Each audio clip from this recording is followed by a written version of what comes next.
The thundering hooves of the stagecoach horses echoed through the narrow canyon, as Willa Kendrick clutched her traveling case tightly against her chest.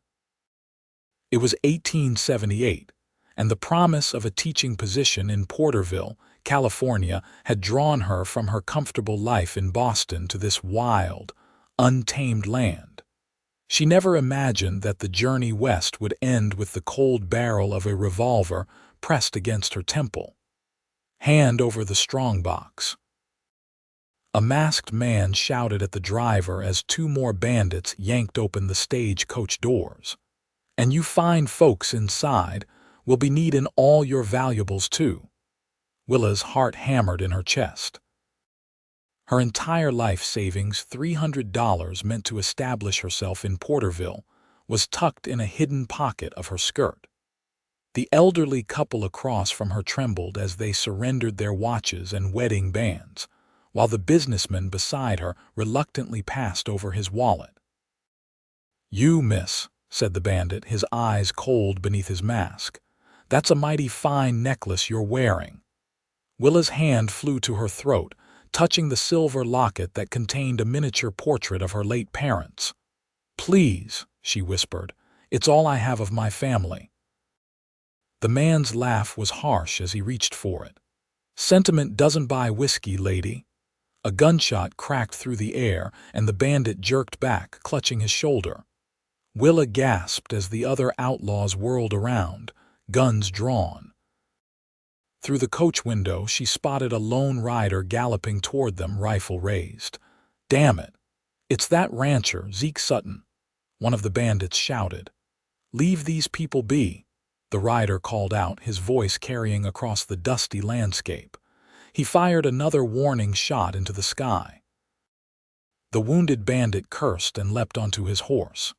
His companions hesitated only briefly before following suit, abandoning their half-completed robbery. As they fled, Willa caught her breath, watching their savior approach.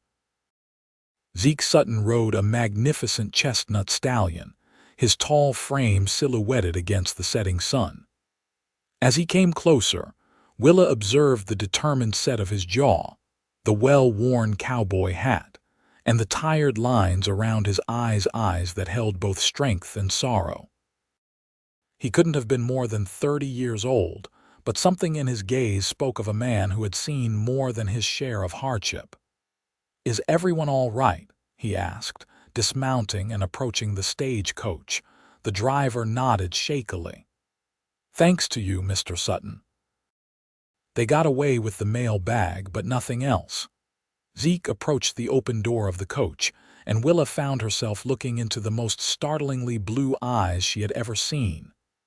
"Madam," he said, tipping his hat to her and the other passengers. "Those were the Harker brothers. They've been causing trouble in these parts for months." "Thank you, sir," the businessman said, straightening his vest. "We are in your debt." The driver climbed down from his perch, inspecting the coach. "Damn it all," he muttered. "They shot out one of the rear wheels." "We can't continue like this." "How far to Porterville?" asked Willa, speaking up for the first time. "Another 15 miles, the driver said, shaking his head, "and with night coming on." Zeke Sutton studied the wheel and then the sky. "Sun's nearly down. There'll be wolves and worse out here after dark." He turned to face the passengers. "My ranch is just over that ridge, not more than 2 miles. You're welcome to shelter there for the night." The elderly couple exchanged relieved glances, and the businessman nodded gratefully, but Willa hesitated. She had been raised to be cautious around strangers, especially men in this untamed territory. "You can ride with me, madam," Zeke said, noticing her uncertainty. "The others can follow with the driver. I'll send my ranch hand back with a wagon for your luggage and to help with the coach repairs tomorrow." Before Willa could protest, the elderly woman patted her hand. "Go on, dear. We'll be right behind you, and Mr. Sutton has a reputation as an honorable man in these parts." With reluctance, Willa allowed Zeke to help her onto his horse. She sat sideways in front of him, acutely aware of his arms around her as he held the reins. As they rode, the stagecoach driver and the other passengers following on foot, she broke the silence. "I'm Willa Kendrick," she said. "The new schoolteacher for Porterville." "Zeke Sutton," he replied, his deep voice rumbling against her back. "Rancher and father." He added the last part after a pause as if it still felt new on his tongue. "Your wife must worry when you ride out to confront outlaws," Willa said conversationally, his arms tense slightly. "No wife, not anymore. It's just me and my daughter now." Willa immediately regretted her question. "I'm sorry." "Don't be," he said simply. As they crested the ridge, Willa saw a modest ranch spread out before them, a sturdy two-story house, a barn, corral, and several outbuildings. Smoke curled from the chimney, and lamplight glowed in the windows. It wasn't grand, but it exuded a sense of home that made her heart ache with an unexpected longing. A young woman came running from the house as they approached. "Pa, you're back early. I was worried when—" She stopped short at the sight of Willa. "Emma, we have guests tonight," Zeke explained as he helped Willa down from the horse. "The stagecoach was attacked. This is Miss Kendrick, the new schoolteacher." Emma Sutton was perhaps 16 or 17, with her father's blue eyes and honey blonde hair tied back in a practical braid. She offered Willa a curious smile. "Pleased to meet you, Miss Kendrick. More coming up behind," Zeke said, nodding toward the path where the others were visible in the fading light. The Harkers shot out a wheel on the coach. Emma's eyes widened. "Those awful men, are you hurt, Miss Kendrick?" "No, thanks to your father," Willa replied, smoothing her rumpled traveling dress. "He arrived just in time." As the others reached the ranch, Emma bustled about, showing them inside while Zeke spoke quietly to a weathered man who emerged from the barn, presumably the ranch hand who would help with the coach repairs. Willa followed Emma into the house, struck by the simple, homey interior. A fire crackled in the hearth, a pot of something savory bubbled on the stove, and a small rag doll sat abandoned on a rocking chair.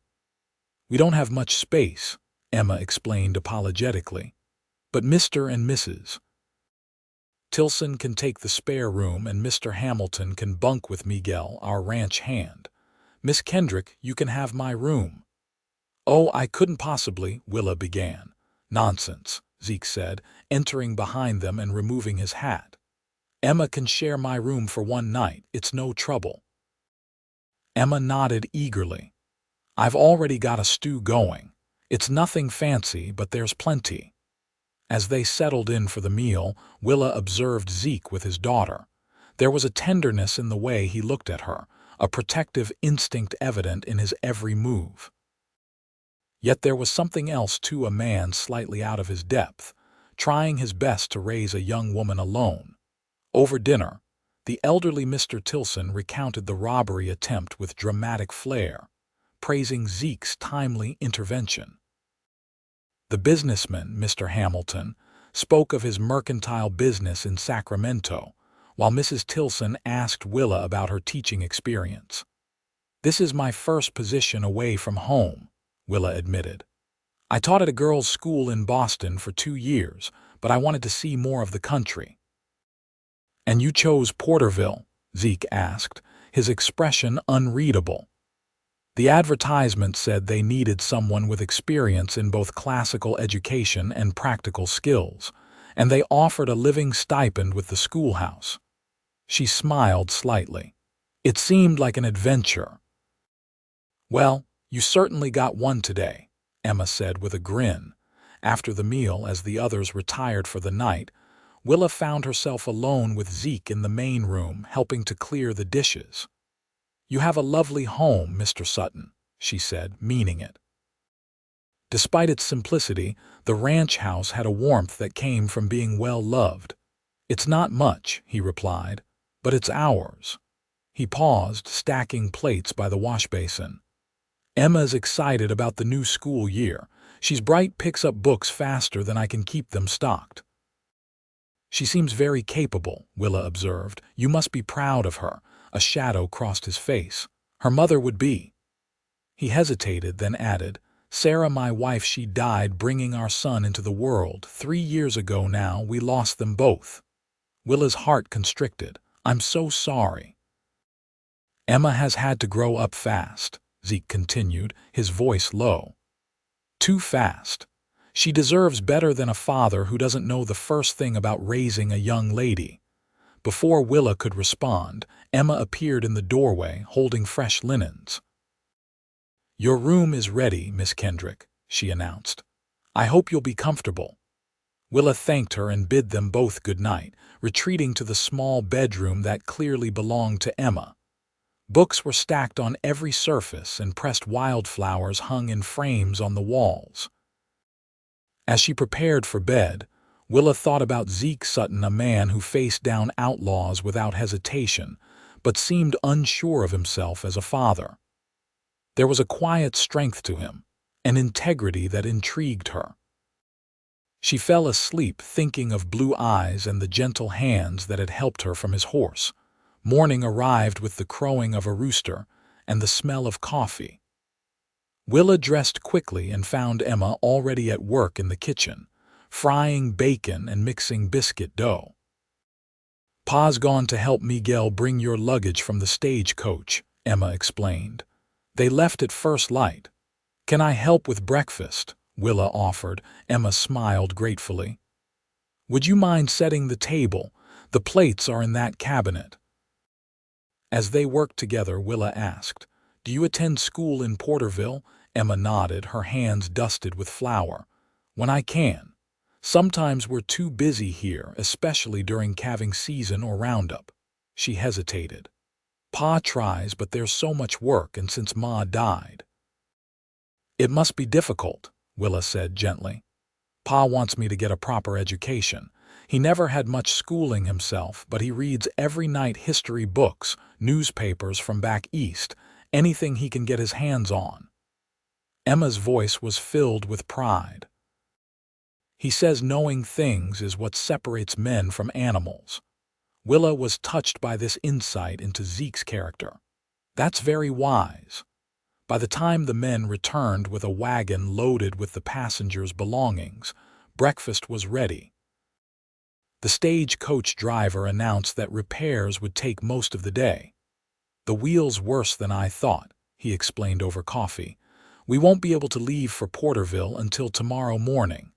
Mr. Hamilton frowned. I have business appointments I cannot miss. I could ride you into town myself, Zeke offered. It's only an hour on horseback. As arrangements were made for Mr. Hamilton's departure, Willa found herself facing another night at the Sutton Ranch. The prospect both unsettled and intrigued her. After breakfast, as the elderly Tilsons rested on the porch and Emma showed the driver to the workshop where they kept spare wagon parts, Zeke approached Willa. Miss Kendrick, I need to check on some calves in the north pasture. Would you care to ride along? It might be preferable to sitting around all day. Surprised by the invitation, Willa hesitated only briefly before accepting. I'd be delighted, though I must warn you I'm not much of a rider. Daisy's gentle as a lamb, Zeke assured her, referring to the dappled mare he'd saddled for her. She won't give you any trouble. The day was gloriously clear, with a blue sky stretching endlessly over the rolling hills that made up Zeke's property. As they rode, he pointed out landmarks and told her about the ranch 200 acres his father had staked as a claim after the Mexican-American War. He built this place from nothing, Zeke said, pride evident in his voice. Married my mother, a schoolteacher like yourself, and they worked side by side until they both passed 5 years ago. Influenza took them within weeks of each other. And now it's just you and Emma, Willa observed. And 20 ranch hands during the busy season, though most are up in the high country with the main herd now. He guided his horse around a cluster of rocks. It gets lonely for Emma, I think, especially with no mother to guide her. They reached a grassy hollow where several cows grazed, new calves wobbling at their sides. Zeke dismounted to check on one that seemed to be limping, and Willa watched as his strong hands gently examined the animal's leg, his voice soothing the nervous mother cow. "Just a thorn," he announced, holding up the offending object. "He'll be fine now." As they continued their ride, Willa found herself sharing stories of her own life, her childhood in Boston as the daughter of a university professor, the loss of both parents to a carriage accident when she was 20, her decision to seek a teaching position in the West. "I wanted something different," she admitted. "Something meaningful. Teaching is meaningful work," Zeke said, "especially out here where opportunities for education are scarce." They stopped to rest by a small stream, letting the horses drink while they sat on a fallen log. In the comfortable silence, Willa studied Zeke's profile, the straight nose, the firm jaw darkened with stubble, the way the sun brought out copper highlights in his brown hair. "What will you teach them?" Zeke asked suddenly. "The children in Porterville." Willa considered the question. "Reading, writing, arithmetic, of course. History, literature. But also practical things: how to measure land, calculate profit and loss, write a proper business letter." She smiled. "And perhaps a bit of poetry and art to feed their souls as well as their minds." "Sarah used to read poetry," Zeke said softly. "Wordsworth was her favorite. I've kept her books for Emma." "The world is too much with us," Willa quoted. "Getting and spending, we lay waste our powers." Zeke looked at her with surprise and finished the line. "Little we see in nature that is ours. We have given our hearts away, a sordid boon." Their eyes met, and Willa felt a connection that transcended their brief acquaintance. This man, with his calloused hands and quiet strength, possessed a depth that belied his frontier existence. The moment was broken by the distant sound of a dinner bell. Emma was calling them back for the midday meal. As they mounted their horses, Willa wondered at the strange feeling in her chest, a warmth that had nothing to do with the California sun. Back at the ranch house, Emma had prepared a simple lunch of bread, cheese, and cold ham. The stagecoach driver reported that repairs were progressing well, and they should be able to depart for Porterville as planned the next morning. The afternoon passed quickly as Willa helped Emma with household chores. They hung laundry in the warm breeze, kneaded dough for the evening bread, and sorted through Emma's schoolbooks. "Pa says education is the only thing nobody can take from you," Emma confided as they folded sheets together. "He wants me to go to college someday, maybe even back east." "That's a wonderful ambition," Willa said. "What would you like to study?" Emma's eyes lit up. "Medicine, I think. Ever since Ma and the baby died, I want to help people, stop that from happening to other families." Willa was touched by the girl's determination. "It's a challenging path, but if anyone can do it, I believe you can." As evening approached, Zeke returned from checking the perimeter of his property, a routine he explained was necessary given the recent outlaw activity. He brought fresh trout from the stream, and they prepared a feast for their final night together. Over dinner, Mrs. Tilson regaled them with stories of her youth in Philadelphia, while her husband dozed in his chair. The stagecoach driver shared tales of the famous and infamous passengers he had transported over the years. "Once carried Samuel Clemens, Mark Twain himself, right on this very route," he boasted. "Most interesting conversation I ever had." After the meal, as darkness fell, they gathered around the fireplace. Emma brought out a fiddle and played a sweet, melancholy tune that her mother had taught her. Willa noticed Zeke's eyes grow distant, lost in memories. Later, as the others retired for the night, Willa found herself once again alone with Zeke. They stood on the porch, gazing at the stars that blanketed the sky in a display impossible to witness in Boston's lamp-lit streets. "I never tire of this view," Zeke said quietly. "Makes a man feel both significant and insignificant all at once." "It's beautiful," Willa agreed. "I can see why you love this land. It's a hard life, but a good one." He turned to face her. "Miss Kendrick, Willa, I want to thank you." "For what?" she asked, surprised. "For being kind to Emma, for listening, for—" He gestured vaguely, "bringing something different into our home, even if just for a day." The sincerity in his voice moved her. "I should be thanking you, Mr. Sutton. You saved us from those bandits, opened your home to strangers." "Zeke," he corrected gently. "Just Zeke." In the moonlight, his eyes seemed to hold a question or perhaps an answer to something Willa hadn't realized she was seeking. For a moment, she thought he might step closer, might take her hand. Instead, he cleared his throat and glanced toward the house. "Dawn comes early. You should rest for your journey tomorrow." Willa nodded, oddly disappointed. "Good night, Zeke." As she settled into Emma's bed for the last time, Willa wondered at the reluctance she felt at the prospect of continuing to Porterville. In just 2 days, the Sutton Ranch had begun to feel like a place she belonged, which was nonsensical. Her future awaited in Porterville, her first real teaching position, the independence she had craved. Yet as she drifted off to sleep, it was Zeke's face that filled her mind. Morning brought a flurry of activity as the repaired stagecoach arrived at the ranch. Luggage was loaded, goodbyes were exchanged, and promises made to visit once they were settled in Porterville. "You must come to Sunday dinner," Mrs. Tilson insisted to Zeke and Emma. "Both of you." Emma hugged Willa tightly. "I'll see you at school next week," she said, "and I'll help you get settled in Porterville if you need anything."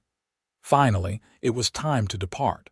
Zeke helped Willa into the stagecoach, his hand lingering on hers for just a moment longer than necessary. "Safe travels, Miss Kendrick," he said formally, though his eyes conveyed something deeper. "My home is always open to you should you need it." "Thank you for everything," she replied, wishing suddenly that the wheel had never been repaired, that she had reason to stay another day, another week. As the stagecoach pulled away, Willa watched through the window as the figures of Zeke and Emma grew smaller, until they were just silhouettes against the rising sun. The journey to Porterville took less than 2 hours. As they entered the town, Willa took in the bustling Main Street with its wooden boardwalks, the church steeple rising above the buildings, the variety of shops and businesses that signaled a prosperous community. The stagecoach stopped before the Porterville Hotel, where the town council had arranged for Willa to stay until the schoolteacher's cottage was prepared. As she was helped down from the coach, a portly man with impressive side whiskers approached. "Miss Kendrick, welcome to Porterville at last." "I'm Mayor Wilson. We were beginning to worry when the stage didn't arrive yesterday." Willa explained the circumstances as her luggage was unloaded, careful to emphasize Zeke's heroism in the face of the bandits. "Ah, Sutton," the mayor said, nodding. "Good man. Keeps to himself mostly since the tragedy. But we were concerned when you didn't arrive as scheduled. The school term begins in just 10 days, and there's much to prepare." After bidding farewell to her fellow travelers, Willa was escorted to a modest but clean hotel room. Mayor Wilson promised to return in the afternoon to show her the schoolhouse and introduce her to key members of the community. Left alone, Willa unpacked her belongings, feeling strangely adrift. The adventure of moving west had sustained her through months of planning and the long journey, but now that she had arrived, she found herself thinking not of her new position but of a ranch nestled in the hills and the family who lived there. The next several days passed in a whirlwind of activity. Willa was introduced to the schoolhouse, a simple one-room building with rows of desks, a pot-bellied stove, and shelves of well-worn books. The attached cottage where she would live was small but tidy, with a bedroom, kitchen, and sitting area. She met what seemed like the entire population of Porterville, the blacksmith and his wife, the general store owner, the banker and his spinster sister who ran the post office, families with children who would be her students. Everyone was welcoming, curious about the educated Easterner who had chosen to come to their town. Yet, despite the warm reception, Willa found herself looking for Zeke and Emma among every group of townspeople who came to meet her. On Sunday, she attended services at the white clapboard church, scanning the congregation for familiar blue eyes, but the Suttons weren't present. "The ranch keeps them busy," explained Mrs. Peterson, the banker's wife, when Willa casually inquired about them after the service. "They don't make it to town often, especially since Sarah passed. Such a tragedy. Left poor Zeke to raise that girl alone and with a new baby coming too when they both died." She shook her head. "Some said it broke something in him. He was different after." As she settled into her cottage and prepared for the school term, Willa found her thoughts constantly straying to the Sutton ranch. She wondered what Zeke and Emma were doing if they ever spoke of her, if they would indeed come to town for Sunday dinner, as Mrs. Tilson had suggested. On the Wednesday before school was to begin, Willa was arranging books on the schoolhouse shelves when the door creaked open. She turned, expecting to see one of the town children who often came to peek at their new teacher, and instead found Emma Sutton, a basket over her arm. "Emma!" Willa exclaimed, her face lighting up with genuine pleasure. "What a wonderful surprise!" The girl hurried forward, setting down the basket. "Pa and I brought supplies to the general store, and I begged to come see you while he finished his business." She glanced around the schoolroom. "It looks nice. You've changed things." "Just a little rearranging," Willa admitted. "Are you ready for the term to begin? I've seen your name on the roster." Emma nodded eagerly. "Pa says I can come every day except during the busiest times." Her expression grew serious. "He hired 2 more hands so I wouldn't have to miss as much school this year." The fact that Zeke had made such arrangements for his daughter's education touched Willa deeply. "That's wonderful, Emma. I look forward to having you in class." They chatted for a while about the upcoming school year, and Emma showed Willa the contents of the basket jars of preserved peaches and fresh eggs from the ranch. "Pa thought you might like these, since you're just getting settled." "How thoughtful," Willa said, her heart warming at the gesture. "Please thank him for me." "Why not thank him yourself?" Emma suggested with a mischievous smile. "He's just across the street at the general store." Before Willa could respond, the schoolhouse door opened again, and Zeke himself stood in the entrance, hat in hand. The sight of him made her breath catch. He was even more handsome than she remembered, dressed in clean work clothes, his hair neatly combed. "Emma, we need to head back soon," he said, then noticed Willa. "Miss Kendrick, you're looking well. Porterville seems to agree with you." "Mr. Sutton," she replied, suddenly flustered. "Thank you for the peaches and eggs. It was very kind." He stepped into the schoolroom, glancing around with appreciation. "Looks like you've been hard at work." "Miss Kendrick was just telling me about her plans for the school year," Emma said. "She's going to teach advanced mathematics to the older students." "Is that so?" Zeke looked impressed. "You'll have your hands full. 30 students, ages 5 to 17, all in one room." "I'm looking forward to the challenge," Willa said honestly. "Though I must admit, the diversity of ages and abilities is somewhat daunting." "You'll do fine," Zeke said with quiet confidence. "Emma hasn't stopped talking about you since we met." Emma blushed. "Pa," their easy banter made Willa smile, reminded her of the warmth she had felt in their home. On impulse, she said, "Would you both join me for dinner this evening? My cottage is small, but I'd love to repay your hospitality." Emma immediately looked to her father, eyes hopeful. Zeke hesitated only briefly before nodding. "We'd be honored, Miss Kendrick, but only if you'll let us contribute. I shot a deer yesterday, and the venison is excellent." Plans were made for them to return at 6 o'clock, and Willa spent the rest of the afternoon in a state of nervous excitement. She cleaned her already tidy cottage, arranged wildflowers in a jar on the table, and changed her dress 3 times before settling on a simple blue frock that brought out the color of her eyes.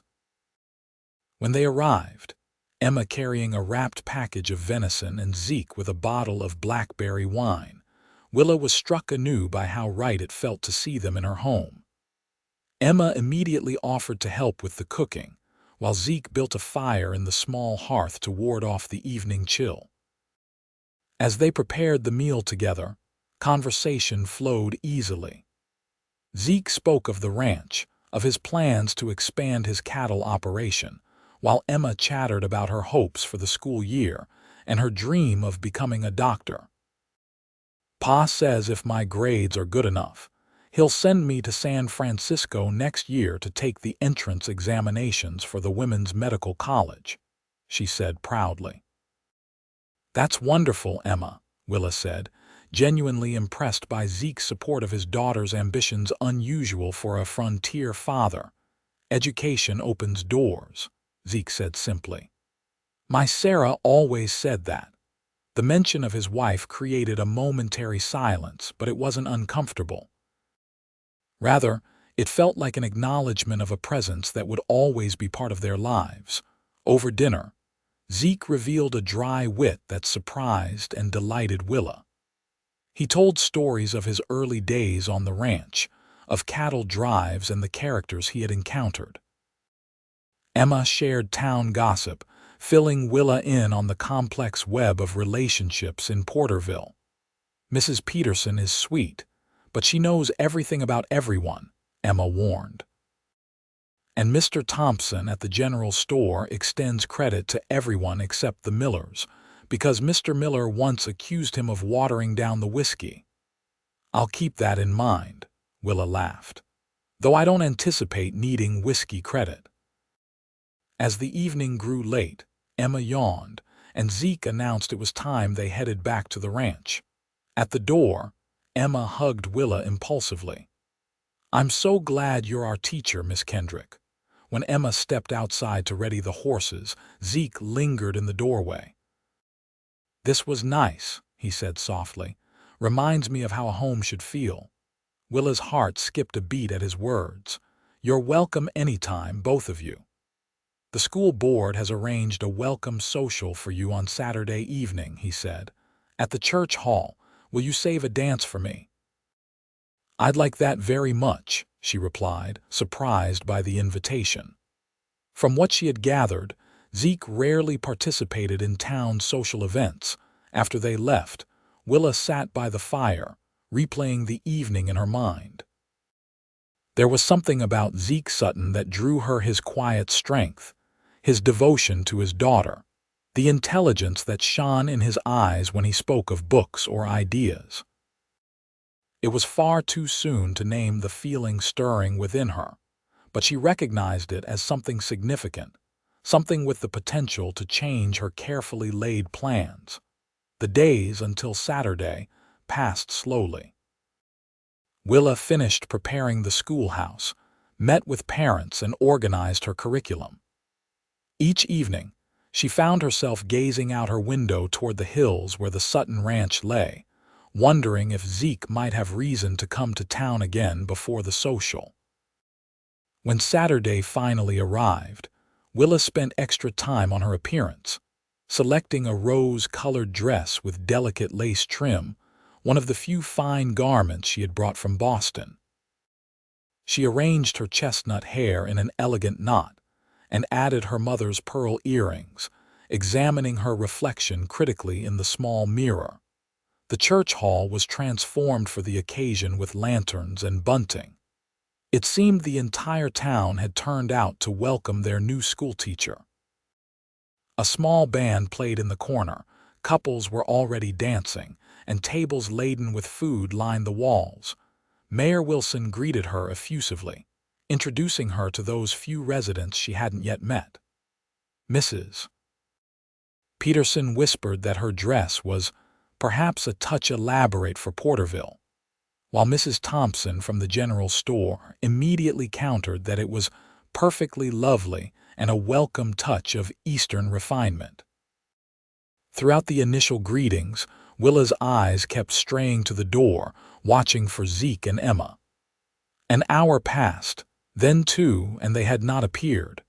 Disappointment began to settle in her stomach like a stone.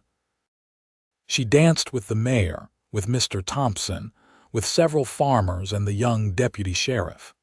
She made conversation, accepted compliments on her dress and her Eastern education, and tried not to look at the door quite so obviously. It was nearing 10 o'clock, and she had almost given up hope when a stir at the entrance caught her attention. Zeke stood there in what was clearly his Sunday best, a dark suit that fit his broad shoulders perfectly, his hair neatly combed, his face freshly shaved. Beside him, Emma wore a pretty blue dress, her blonde hair arranged in an elaborate style Willa hadn't seen before. They made their way through the crowd, accepting greetings and stopping to chat briefly with acquaintances. When they reached Willa, Emma immediately hugged her. "I'm sorry we're late," the girl explained breathlessly. "The creek was high from yesterday's rain and we had to take the long way around, and then my hair wouldn't cooperate and Pa was no help at all." "You both look wonderful," Willa assured them, her eyes meeting Zeke's. "I'm just glad you could come." "You look beautiful, Miss Kendrick," Zeke said, his voice low enough that only she could hear. Would this be a good time to claim that dance? The band was playing a waltz, and Willa allowed Zeke to lead her onto the floor. His hand at her waist was warm and steady, and he moved with surprising grace for a man who spent his days on horseback. "I was beginning to think you wouldn't come," she admitted as they circled the floor. "Wild horses couldn't have kept us away," he replied, though Emma's hair nearly did. Willa laughed, relaxing into his hold. "She looks lovely, you both do." "It's been a long time since I've worn this suit," Zeke said. "Not since Sarah's funeral, truth be told." The statement should have cast a pall over the moment, but instead it felt like a confidence shared, an honesty that Willa appreciated. "I'm honored then." "Emma likes you," he continued after a moment. "She needs a woman in her life, someone to talk to about things a father can't understand." "She's a remarkable young woman. You've done a fine job raising her." "I've done my best," he said, a hint of doubt in his voice. "But there are gaps, things Sarah would have known to teach her." As they danced, Willa became aware of curious glances from the townspeople. Clearly, Zeke Sutton asking the new schoolteacher to dance was considered noteworthy. "People are watching us," she murmured. "Let them," he replied with unexpected firmness. "It's been 3 years since Sarah died. The gossips can find something else to whisper about." When the dance ended, Zeke didn't immediately release her hand, and Willa felt no inclination to pull away. They stood for a moment at the edge of the dance floor, connected by more than just their joined hands. The spell was broken when Emma approached, excited about the pie contest that was about to begin. The rest of the evening passed in a pleasant blur of conversation, laughter, and another dance with Zeke. When it came time to leave, he insisted on escorting her home, while Emma rode ahead with the Thompsons, who lived at the edge of town in the direction of the Sutton Ranch. The night air was cool as they walked the short distance to Willa's cottage, the sounds of the social fading behind them. Lanterns lit the main street of Porterville, casting pools of golden light on the boardwalk. "Thank you for the dances," Willa said as they reached her door. "It was a lovely evening." "The first of many, I hope," Zeke replied, his eyes serious in the lamplight. "Willa, I know we haven't known each other long, but I feel He paused, seeming to search for words. Willa's heart raced as she waited for him to continue. "Yes, I feel like you understand something about me, about us, Emma and me, that most people don't," he said finally. "And I'd like the chance to know you better if you're willing."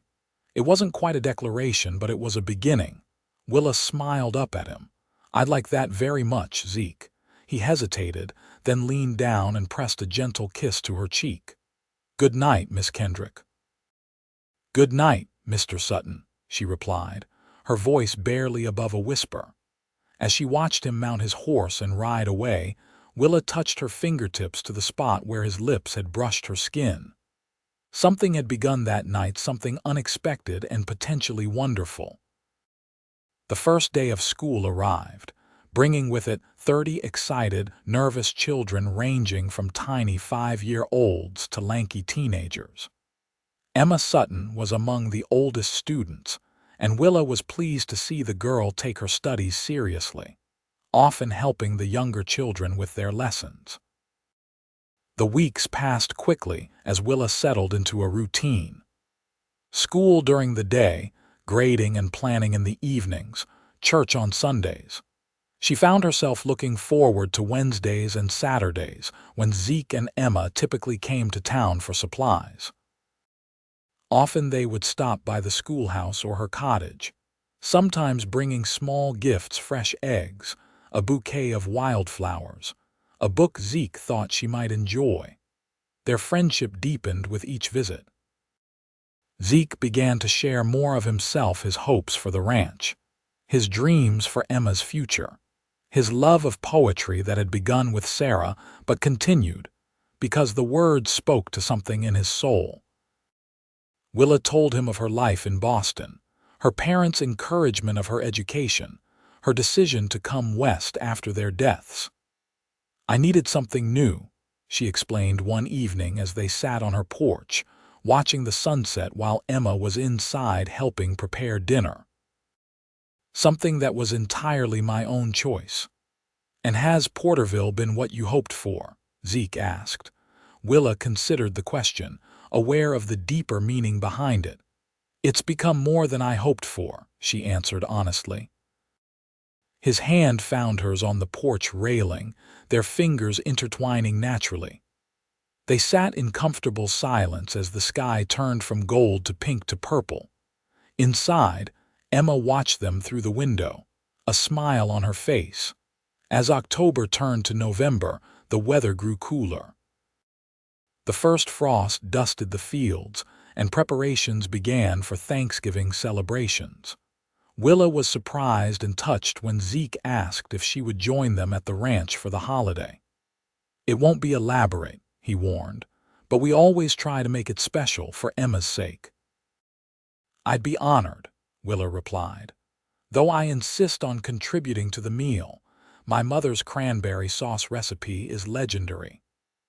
The invitation signaled a shift in their relationship, a move from friendship toward something more formal, more committed.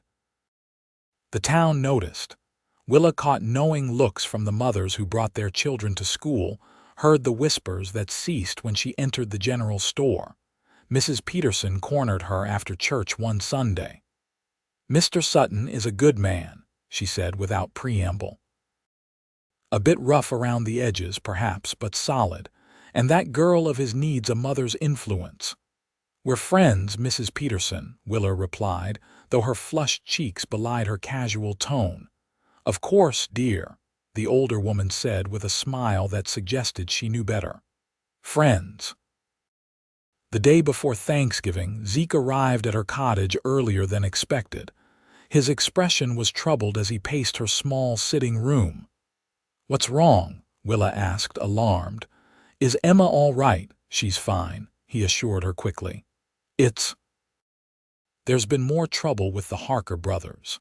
They robbed the bank in Carson City last week, shot the sheriff there. Now there's word they're heading this way." Willa remembered the cold eyes of the bandit who had tried to take her locket during the Stagecoach Robbery. "Are you worried about the ranch, among other things?" He stopped pacing and faced her directly. Willa, those men are dangerous. They don't hesitate to hurt people who get in their way. And I'm the one who stopped them from robbing that stagecoach. They might hold a grudge. Understanding dawned. You're concerned they might come after you, or Emma, he nodded grimly. The sheriff's organizing a posse. I've volunteered to ride with them tomorrow. On Thanksgiving. Willa couldn't hide her disappointment. I'm sorry, I know we had plans. He moved closer, taking her hands in his. But I need to help stop these men before they hurt anyone else. Willa squeezed his hands, pushing aside her selfish disappointment. Of course you do. It's who you are, Zeke. I've asked Miguel to bring Emma to town tomorrow, he continued. She can stay with the Thompsons until we return. I'd feel better knowing she's not alone at the ranch. She can stay with me, Willa offered immediately. We'll have our Thanksgiving together and you can join us when you return. The gratitude in his eyes warmed her heart. You're sure? She can be a handful. I'm a school teacher, remember? I handle 30 handfuls every day. She smiled, trying to lighten the mood. Besides, I've grown quite fond of your handful in particular. His expression softened, and he pulled her gently into his arms. It was the first time he had embraced her properly, and Willa found herself melting against his solid chest, breathing in the scent of him leather, pine, and something uniquely Zeke. I've grown fond of you, Willa Kendrick, he murmured into her hair. More than fond. She looked up at him, her heart in her eyes. And I of you, Zeke Sutton. His kiss, when it came, was tender and questioning at first, then deeper as she responded. Willa had been kissed before, chaste pecks from suitors in Boston, but never like this. Never with a feeling that the world had suddenly righted itself, that she had found a place she truly belonged. When they finally parted, Zeke rested his forehead against hers. I should have done that weeks ago. Better late than never, she replied, smiling up at him. He kissed her once more, briefly but with feeling, before reluctantly stepping back. I need to finish preparations for tomorrow. The posse leaves at dawn. Be careful, Willa urged. Those men have nothing to lose. I'll come back to you, he promised. Both of you.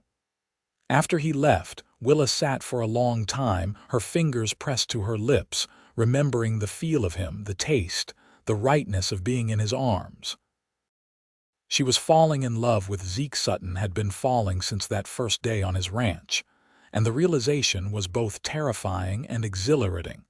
Thanksgiving morning dawned clear and cold. Willa woke early, thinking of Zeke riding out with the posse, praying for his safety. She had just finished dressing when there was a knock at her door. Emma stood there, her face pale, Miguel hovering anxiously behind her. Emma, come in, both of you. Is everything all right? Pa left before sunrise, Emma said, entering the cottage with her small bag. He made me promise to stay with you until he returns. Miguel declined the invitation to enter. I must get back to the ranch, señorita. There are animals to tend. Of course, Willa nodded, understanding the responsibilities that couldn't be abandoned. Thank you for bringing Emma safely. After Miguel departed, Willa turned to find Emma staring at her with unusual intensity. What is it? She asked, concerned by the girl's expression. Pa kissed you, Emma stated matter-of-factly. He told me last night. Willa blushed, unsure how to respond. Yes, he did. A slow smile spread across Emma's face. Good. I was hoping he would. The simple acceptance in the girl's voice eased a worry Willa hadn't fully acknowledged, that Emma might resent another woman in her father's life, might see it as a betrayal of her mother's memory. Your father is a special man, Willa said carefully, and you are very important to him. Nothing would ever change that. I know, Emma replied with surprising maturity. Ma would have wanted him to be happy again. She told me so before she died. She made me promise to take care of him, but also to let him find love again when he was ready. Tears pricked at Willa's eyes. Your mother sounds like she was a remarkable woman. She was, Emma agreed, and I think she would have liked you. The day passed in a flurry of cooking and conversation. They prepared a modest Thanksgiving feast, a small turkey Willa had purchased from a local farmer, vegetables from the garden behind her cottage, Emma's apple pie, and Willa's promised cranberry sauce. As they worked, Emma shared stories of past holidays at the ranch, of her mother's traditions, of the year her father had tried to cook the entire meal himself and nearly burned down the kitchen. Willa listened, laughing at the funny parts, offering comfort during the wistful moments, feeling increasingly like she was being granted entry into a sacred space, the memories that bound father and daughter together. They set the table for 3, leaving Zeke's place ready for his return. The food was prepared, the cottage warm and fragrant with delicious smells. But as afternoon turned to evening with no sign of the posse, anxiety began to gnaw at Willa's stomach. They should have been back by now, shouldn't they? Emma asked, voicing the concern that Willa had been trying to hide. The Harkers could have led them on a long chase, Willa reasoned, trying to sound more confident than she felt. Your father knows what he's doing, Emma. He'll be back as soon as he can. They picked at their dinner, neither having much appetite despite the delicious food. As darkness fell, they moved to the sitting room where Willa read aloud from Little Women to distract them both from their worries. It was nearly 9 o'clock when they heard the commotion in the street, horses, men's voices, the sound of the doctor being summoned. Emma was on her feet in an instant, rushing to the window. The posse is back, she exclaimed, then her voice faltered. But someone's hurt. They're taking him to the doctor's office. Willa's heart seemed to stop. Stay here, she instructed, grabbing her shawl. I'll go see what's happening. She hurried down the street to where a group of men had gathered outside the doctor's house. Sheriff Barnes was among them, his face grim in the lamplight. Sheriff, Willa called, approaching the group. Is Mr. Sutton? The sheriff turned at her voice, his expression softening slightly. Miss Kendrick, no, it's not Sutton, it's young Reynolds, took a bullet in the shoulder, he'll live, Doc says. Relief flooded through her. And the others, Mr. Sutton, all fine. We caught one of the Harker brothers, the youngest, Jesse. The other 2 escaped, but they're headed for the Nevada border, not back this way. He gestured toward the saloon, where several of the posse members were visible through the window. Sutton's in there, giving his statement to my deputy. Said to tell you he'd be along directly. Willa thanked him and hurried back to her cottage, where Emma was waiting anxiously at the door. Your father is fine, she assured the girl immediately. They caught one of the Harkers and the others are fleeing toward Nevada. He's giving his statement to the deputy now. Emma's shoulders sagged with relief. Thank goodness. They waited together, reheating the Thanksgiving dinner and setting the table once more. When the knock finally came, Emma flew to the door and flung it open, throwing herself into her father's arms. Pa, you're all right. Zeke hugged his daughter tightly, his eyes meeting Willa's over Emma's head. I'm fine, just tired and hungry, and mighty grateful to be here with you both. He looked exhausted, his face stubbled with a day's growth of beard, his clothes dusty from the trail. But as he released Emma and moved toward Willa, his eyes warmed. I'm sorry we're so late, he said, taking her hands. It was a longer chase than we expected. You're here now, Willa replied softly. That's what matters. They shared their delayed Thanksgiving meal, Zeke recounting the day's events in a way that emphasized the competence of the posse rather than the danger they had faced. Jesse Harker was in custody, he explained, and would stand trial for the bank robbery and the shooting of the Carson City sheriff. His brothers won't risk coming back for him, Zeke assured them. They've got rewards on their heads in 3 states. They'll keep running. After the meal, Emma yawned widely, the emotional day catching up with her. Willa made up a bed for her on the sitting room sofa, as it was far too late to return to the ranch. "I should probably head back myself," Zeke said once Emma was settled, though he made no move to leave. "Miguel's alone with the animals. It's too late and you're exhausted," Willa said firmly. "You can sleep in the chair for a few hours. Miguel is perfectly capable of handling things until morning." Zeke didn't argue, which told Willa just how tired he truly was. As she brought him a blanket, he caught her hand, drawing her down to sit on the arm of the chair. "When I was riding with the posse today," he said quietly, so as not to wake Emma, "all I could think about was getting back to you both, about how much I wanted to be here, sharing this day with you." "We missed you," Willa admitted. "It didn't feel right without you." His hand came up to cup her cheek. "I've been alone for a long time, Willa. Even with Emma, there's been a part of me that's been empty, I guess, until you." The simple honesty of his words touched her deeply. "I know what you mean," she whispered. "I've felt the same way." He kissed her then, a gentle coming together that spoke of homecoming and possibility. When they parted, he kept her close, his forehead resting against hers. "I love you, Willa Kendrick," he said softly. "I didn't expect to find love again, wasn't looking for it.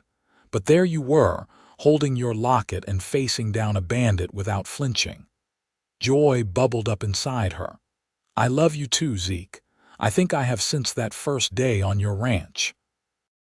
They kissed again, this time with the sweetness of acknowledged love. When Willa finally pulled away, she saw that Emma was watching them, a sleepy smile on her face. "About time," the girl murmured before turning over and promptly falling back asleep. Zeke chuckled quietly. "She's been none too subtle about her approval. She loves you very much," Willa said. "You're a good father, Zeke." He caught her hand, pressing a kiss to her palm. "Get some rest. We'll talk more in the morning." Willa nodded, reluctantly retreating to her bedroom. Despite the late hour and the emotional day, she found it difficult to sleep. Her mind filled with Zeke's declaration, with the possibilities that now stretched before them. Morning arrived with weak winter sunshine streaming through the windows.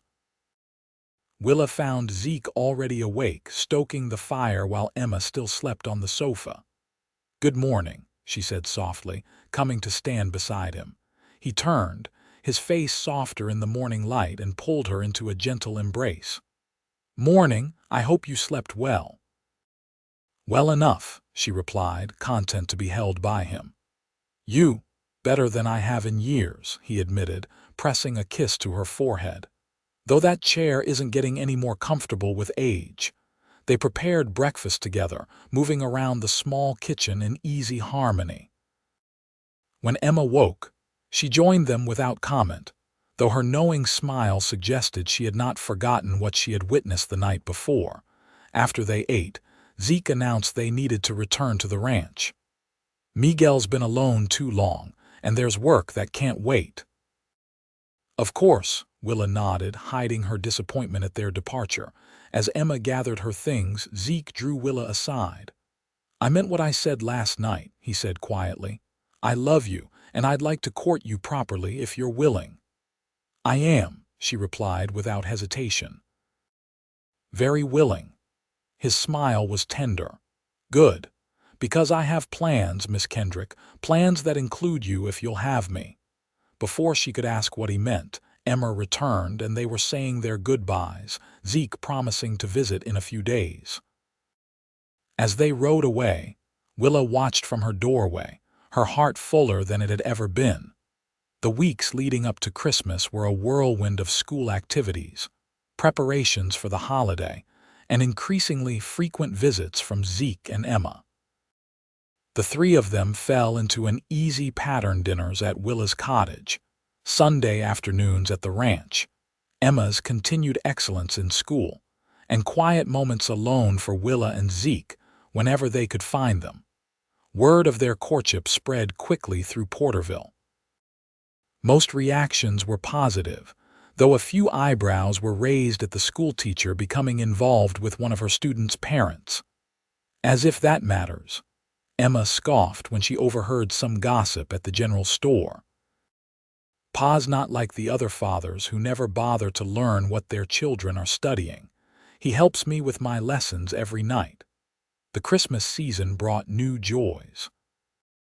Willa helped decorate the ranch house with pine boughs and ribbon, while Zeke and Emma surprised her by installing a small fir tree in her cottage, decorated with paper stars they had cut out together. "It's a tradition Sarah started," Zeke explained, making the decorations together on Christmas Eve. Willa was touched that they had included her in their family ritual. "It's beautiful," she said, admiring the tree. "Thank you both." On Christmas morning, Willa joined them at the ranch for the holiday. They exchanged simple gifts, a hand-carved wooden box from Zeke, a delicately embroidered handkerchief from Emma, books and knitted scarves from Willa. But the true gift was their time together, the feeling of family that had grown between them over the past months. As they sat by the fire after their Christmas dinner, Emma reading her new book while Willa and Zeke talked quietly, Willa realized she had found what she had been searching for when she came west, not just a new beginning, but a place to belong, people to love who loved her in return. Winter deepened, bringing cold rains and occasional snow to the hills around Porterville. January passed in a blur of school days and cozy evenings. Zeke came to town as often as weather and ranch work permitted, sometimes just for an hour to see Willa, other times staying for dinner and lingering until the fire burned low. Their courtship progressed naturally, their comfort with each other growing with each passing day. They learned each other's habits and preferences, shared stories from their pasts, and began to make tentative plans for the future. In February, during one of their quiet evenings at her cottage, Zeke broached a subject they had danced around for weeks. "Willa," he began, his voice serious, "I've been thinking about us, about what I want, what I hope we both want." She set aside her mending, giving him her full attention. "Yes, I love you," he said simply. "I want to build a life with you. I know it's only been a few months since we met, but I'm certain of my feelings. And I believe you feel the same way." "I do," she assured him, her heart racing. "I love you, Zeke." He took her hands in his. "Then I'm asking if you would consider becoming my wife, Emma's stepmother, sharing our home, our lives." Though she had anticipated this moment, the reality of it still took her breath away. "Are you certain? The ranch is your place, yours and Emma's and Sarah's." "It's just a house," he said gently. "You would make it a home again." Sarah would have wanted that for Emma to have a mother, for me to find happiness again. Willa thought of the months since she had come to Porterville, of the unexpected turn her life had taken on that dusty road when bandits had stopped the stagecoach. She thought of Emma's bright intelligence, of Zeke's quiet strength, of the way she felt when they were together, complete, content, cherished. "Yes," she said, her voice strong and clear. "Yes, Zeke, I will marry you." His face broke into a smile of such joy that it nearly brought tears to her eyes.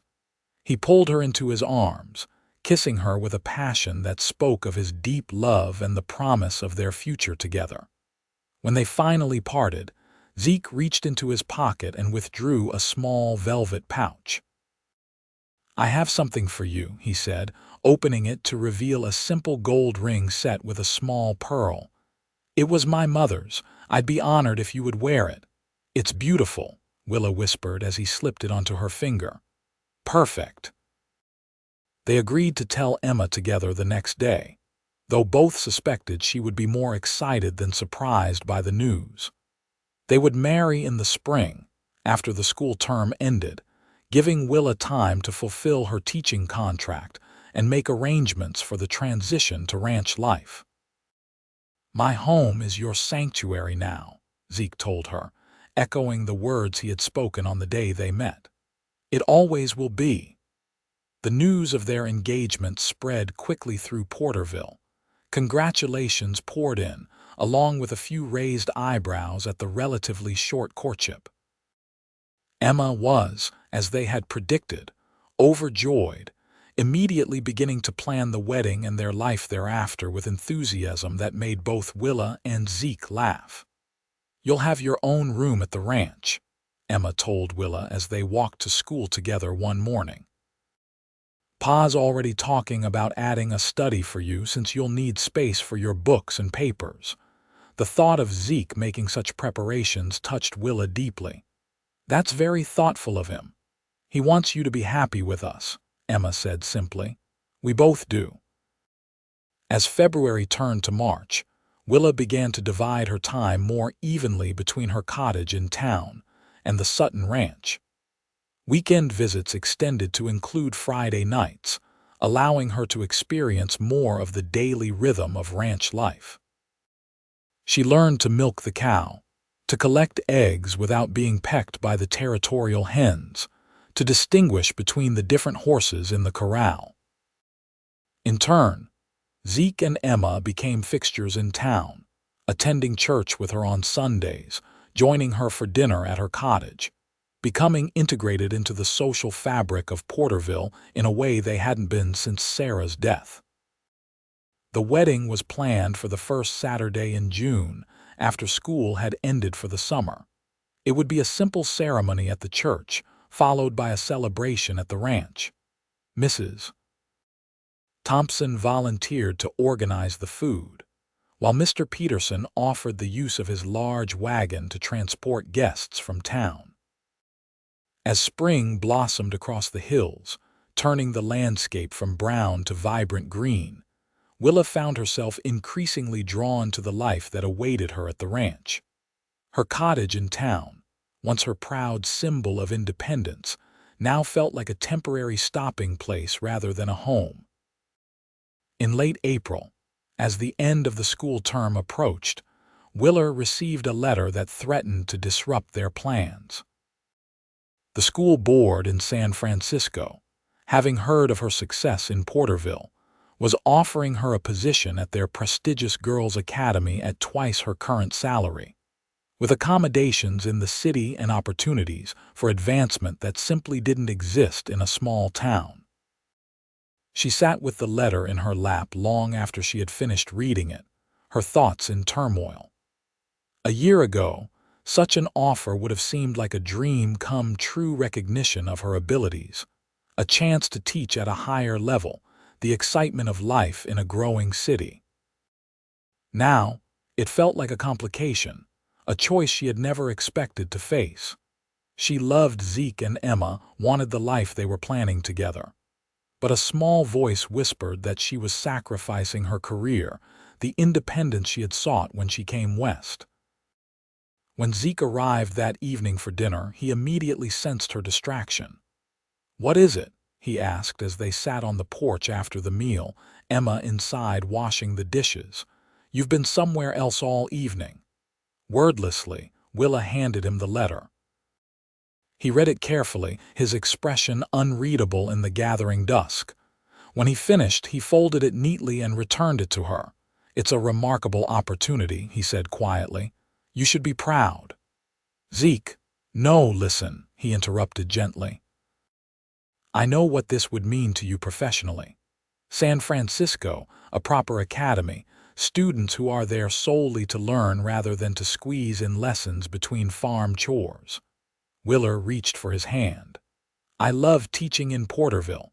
I love my students, especially Emma.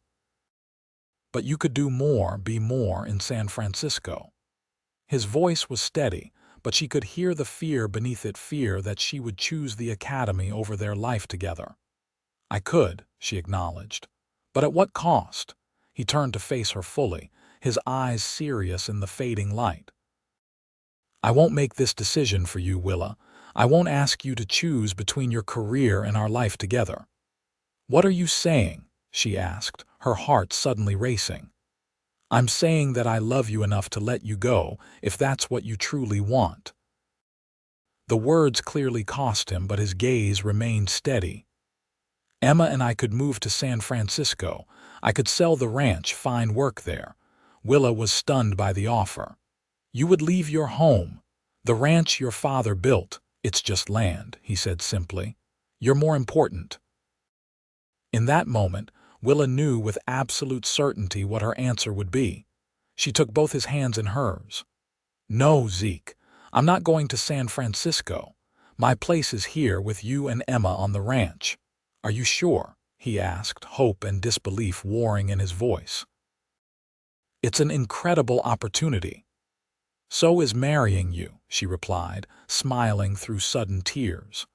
Building a life together, watching Emma grow into the remarkable woman she's becoming, maybe having children of our own someday. She leaned forward, resting her forehead against his. I came west looking for purpose, for independence. I found those things in Porterville, but I also found love, found family, found home. I'm not giving that up for any position, no matter how prestigious. Relief flooded his features and he pulled her into his arms. I would have gone with you, you know, if it was what you truly wanted. I know, she whispered against his chest, and that's one of the countless reasons why I love you, Zeke Sutton. When she wrote to decline the San Francisco position the next day, Willa felt nothing but certainty in her decision. Her future lay in Porterville, with the man and the girl who had rescued her from bandits, and in doing so, had given her a home for her heart. The weeks leading up to the wedding passed in a flurry of preparations. Willa finished the school term, said goodbye to her cottage in town, and gradually moved her belongings to the ranch. Zeke, true to Emma's word, had added a small study off the main sitting room, installing bookshelves and a desk by the window that overlooked the distant mountains. For your lessons, he explained when he showed it to her, and for your writing. Willa had shared with him her dream of someday writing educational texts that combined practical frontier knowledge with classical learning. The thoughtfulness of the gesture, creating a space dedicated to her intellectual pursuits, confirmed once again that she had made the right choice in staying. The wedding day dawned clear and warm, a perfect early June day. Emma helped Willa dress in the simple ivory gown they had ordered from Sacramento, arranging wildflowers in her hair instead of a formal veil. You look beautiful, Emma said, her eyes bright with emotion. Pa's going to be speechless. The ceremony at the church was brief but meaningful, attended by nearly everyone in Porterville. Zeke, handsome in a new suit, waited for her at the altar, his face a study in joy and wonder as she walked toward him. They spoke their vows clearly, promising to love and honor each other for all their days. When the minister pronounced them husband and wife, Zeke kissed her with a tenderness that brought tears to her eyes. As they turned to face their friends and neighbors as Mr. and Mrs. Sutton, Willa caught sight of Emma, beaming at them from the front pew, and felt her heart overflow with love for her new family. The celebration at the ranch lasted well into the evening. Tables had been set up in the yard, laden with food contributed by the women of Porterville. Music drifted from the barn, where space had been cleared for dancing. Children played games in the fading light, while the adults talked, laughed, and offered their congratulations to the newlyweds. As twilight settled over the land, Zeke drew Willa away from the festivities, leading her to a quiet spot near the corral. In the distance, the mountains were silhouetted against the darkening sky, and the first stars had begun to appear. Happy? He asked, his arm around her waist. Completely, she assured him, leaning into his embrace. This has been the most perfect day. The first of many, he promised. I know ranch life isn't always easy, Willa. There will be hard days, lean years, challenges we can't foresee, but we'll face them together. Together, she repeated, lifting her face for his kiss. That's all I ask. They stood for a moment, watching as lanterns were lit around the yard, casting a warm glow over their guests. Emma was dancing with Miguel's son, laughing as he twirled her in a slightly clumsy waltz. The scene was one of simple happiness, of community and belonging. "We should rejoin the party," Willa said eventually. "It's not every day a couple gets married." Zeke smiled down at her, his eyes full of love. "No, it's not. And I intend to make the most of every day I have with you, Mrs. Sutton." As they walked back toward the celebration, hand in hand, Willa reflected on the journey that had brought her to this moment. A stagecoach robbery, a timely rescue, a sanctuary offered and accepted. What had begun as a frightening encounter had led to the greatest joy of her life, a husband who respected and cherished her, a stepdaughter who had welcomed her with open arms, a community where she had found purpose and belonging. "My home is your sanctuary now," Zeke had told her that first day. And it was true, she had found sanctuary, safety, and love with this man and his daughter. But she had also found something she hadn't known she was seeking, a place to give as well as receive, to contribute as well as accept, to love as deeply as she was loved. In the years that followed, Willa would look back on that wedding day as the true beginning of her life. There would be challenges, as Zeke had predicted, drought years that threatened the ranch, the difficult birth of their son William a year after their marriage, Emma's departure for medical school in San Francisco. But there would also be immeasurable joys: the arrival of twin daughters 2 years after William, Emma's triumphant return as Porterville's first female doctor, the growth of the ranch into one of the most prosperous in the region.